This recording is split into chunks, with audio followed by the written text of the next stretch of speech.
Ms. Archita Mittal, please briefly introduce yourself to the board. Yes, sir. Sir, my name is Archita Mittal. I was born in Hisar, but I'm currently staying in Faridabad. I did my graduation from Shri Ram College of Commerce, New Delhi, post which I pursued my postgraduate diploma in management from Indian Institute of Management, Lucknow. I worked for a year with Deloitte in the electric vehicle sector, post which I started preparing for UPSC. In the last civil services examination, I've been selected for Indian Police Services. And apart from academics, I also like playing badminton. And I've been playing badminton since my childhood. And I've also played at the state tournaments. Wonderful, wonderful. Haryana is very, I think, famous for gender discrimination, practices which are against women, girls. Yes, ma'am. Can you talk of some certain practices and then how do you think it can be done? Ma'am, I think some of the gender discrimination practices that were prevalent were related to female feticide in the state. And I think a sense of patriarchy as well among the society. I think this was also reflected in the child sex ratio back in 2011. But I think various steps have been taken afterwards. A national scheme of Beti Bachao Beti Padhao Andolan was undertaken. And we are seeing change. And especially with the... Do you think that the dispute sex ratio now it has improved? As compared to 2011, yes, ma'am, because last year National Family Health Survey reflected a much better picture. Child sex ratio was somewhere around 930 per 1,000 birth of male child. But I think more progress can be there in the future. If you look at that ratio, it is still like Yes, that in Delhi itself. Yes, ma'am. Cosmopolitan. In Delhi, I think the sex ratio is skewed because of migration. And with respect to migration, I think more of male population is there due to migration. That's why I think the ratio is there in Delhi. Yes. What do you think have been various steps have been taken or various programs and policies for the women in Parliament? Talk some specific things which have been done. Ma'am, with respect to women empowerment, firstly, if we talk about about economic sphere, to increase the women participation, I think there are laws such as Equal Remuneration Act.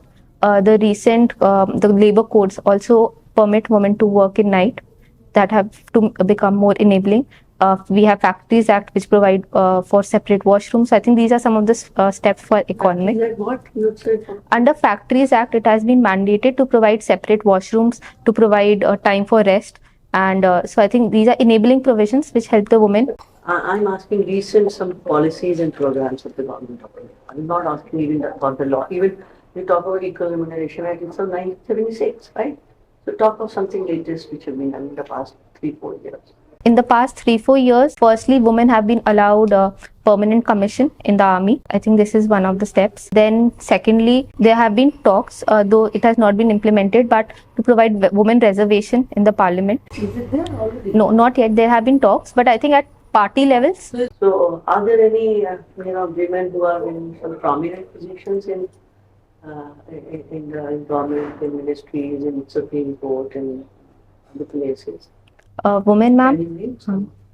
Ma'am, in the executive, we have Miss Nirmala Sitharaman and Miss Smriti Irani. In judiciary, we have B.V. Nagarthana, Justice B.V. Nagarthana. In judiciary, I'm able to recall her name. Then in the present, there are 3 women. Right? Okay. Then the SEBI is also being headed by Madhavi Puri-Buch. And even at present, the United Nations representation from India is also Ruchira Kamboj. So I think these are the names that come to mind. There's a lot of talk of trade deficits and, all that happening across nations. And then there are FTA negotiations. But at the same time, most countries are becoming insular as far as trade goes. They want to protect their sort of markets. So how effective do you think free trade agreements are or will be in promoting bilateral trade? I think free trade agreements would be very useful in this case.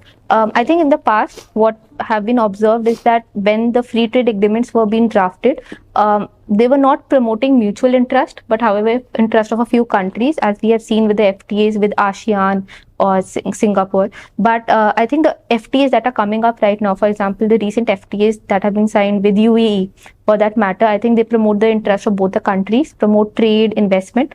So I think it is a way that it is drafted, keeping in interest the mutual interest of both the countries.